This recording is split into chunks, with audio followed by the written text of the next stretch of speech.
The next aspect of controlling a unit of instruction, even though we do have all of the tasks for a given unit in one area, we may actually want to control what can be seen. For example, if you had, let's say, 20 tasks that went with a unit, that might be a little overwhelming for some of your students.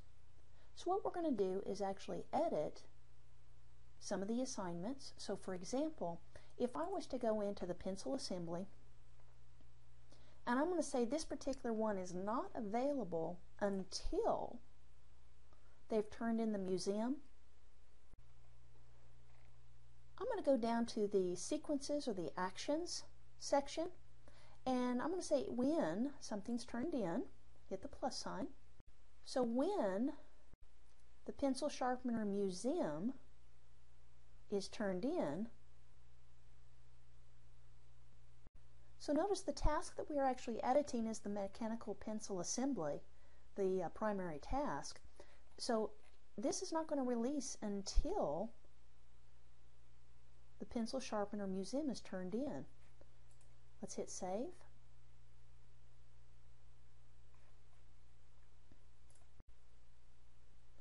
Now let's do the same thing with a quiz. This isn't going to get released until the pencil assembly has been turned in. Now turned in may be a little too light before we release a quiz. So notice we have other options. Why don't we say that it's been graded, or we can even say that the grade was above a certain percent. Whatever a satisfactory score for you is, maybe it's 75%, 85%.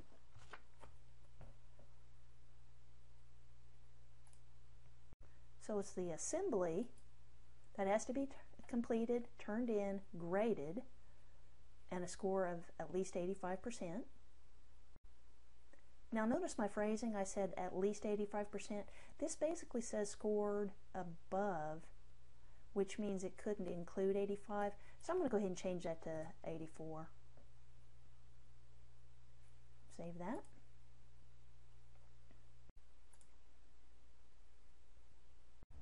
This concludes the video for activities, tasks, and units.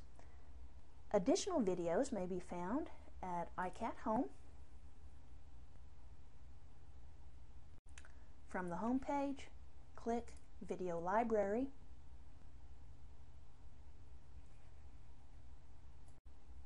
Videos related to this one is your rubric theater and the exam theater.